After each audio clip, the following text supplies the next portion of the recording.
Random House Audio presents The Walk-In by Gary Berntsen and Ralph Pezzullo. Read for you by Robertson Dean. Maggie's going to be disappointed, he thought as he pushed through Muscat's narrow, crowded, dusty Rui High Street, brushing white-robed Arabs and South Asian laborers from Pakistan and Bangladesh, dodging white and orange taxis that crept through the pedestrian melee. And I don't blame her. It was 7:45 p.m. exactly, a little more than 4 hours till the 5th. Air conditioners, straining to cool the jewelry and electronic shops along the souk, exhaled stale, hot air, adding more bite to the rabid 95-degree heat. September in the Sultanate of Oman was a bitch. Matt Freed took a quick glance over his shoulder to check that dark-haired Cody still followed on the other side of the street. They'd been on foot for more than an hour. Neither had detected hostile surveillance. At 38, Matt was a solid 6'1" with sandy hair and light brown eyes. An intense high-kilowatt current seemed to run through his body and beam from his eyes. Otherwise, he was unremarkable.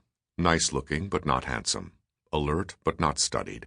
Conventionally dressed in a short-sleeved cotton shirt and khakis. He could easily pass for an Irish oil field worker, Swedish SAS pilot, American engineer, German businessman, and had used all 4 identities. At a kebab stand, Matt made a sharp turn into an alley, jostling the loaded clock he carried in his canvas briefcase.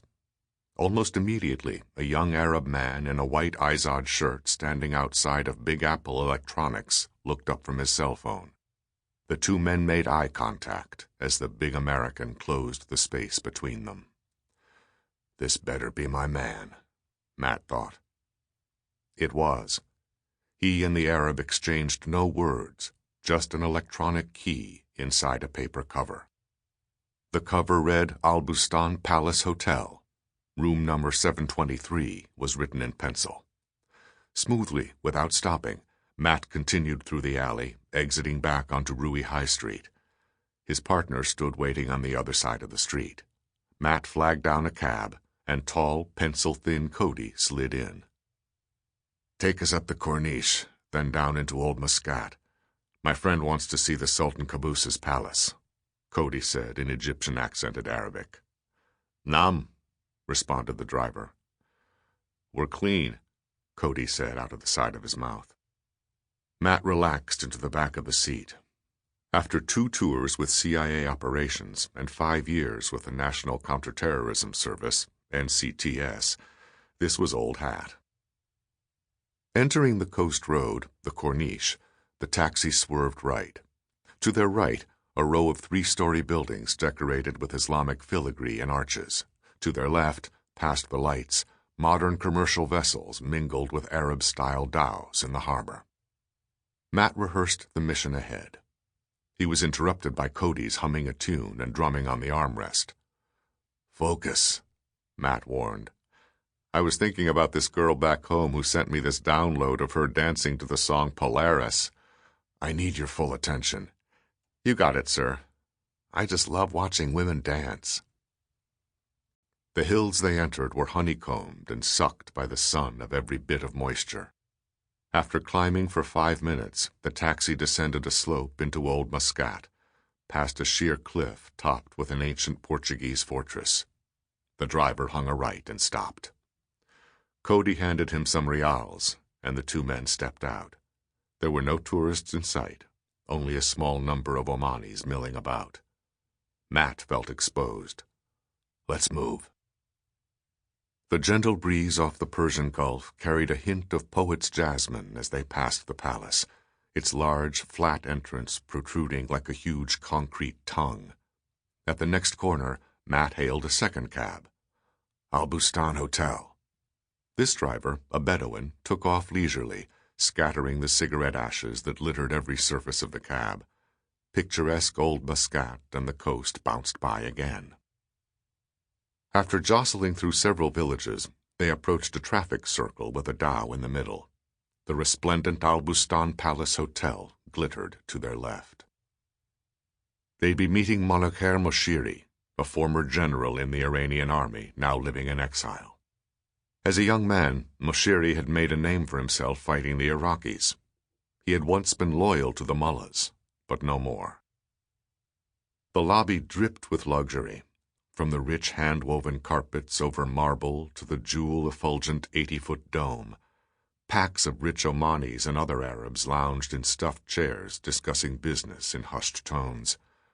Exiting the elevator was a stocky man with short-cropped white hair, dressed in an Omani dishtasha, the traditional long white robe. His skin was a shade lighter than the average Arab's, and he had a C-shaped scar on his neck. Iranian, Matt thought, as he inserted the plastic card in the elevator security panel and pressed 7. What's he doing here? Later, he'd be paying the general's bill, which would run at least $800 a night.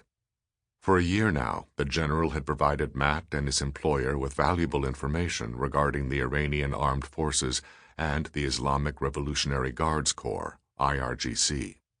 On 2 separate occasions, he'd helped thwart attacks on U.S. interests in the Persian Gulf. Clearly, the general had a highly placed source within the IRGC. Matt speculated that it was a member of Moshiri's extended family. They followed the plush carpet past a dozen doors and stopped. Matt knocked and waited. He knocked again. I bet he fell asleep. 2 men in white robes exited a room down the hall. Matt waited until the elevator swallowed them before inserting the electronic key and letting himself in.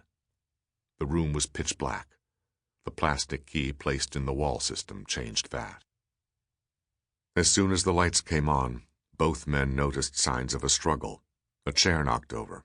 The contents of the minibar spilled across the floor. Then Matt saw the general, face down on the carpet in a pool of blood. Silently they drew their guns. Matt moved toward the body and pointed Cody to the bedroom. 1 bullet hole above the right eye, a second below the left, 4 in the general's light blue silk shirt. Matt figured, .22 caliber, suppressed. He found no pulse.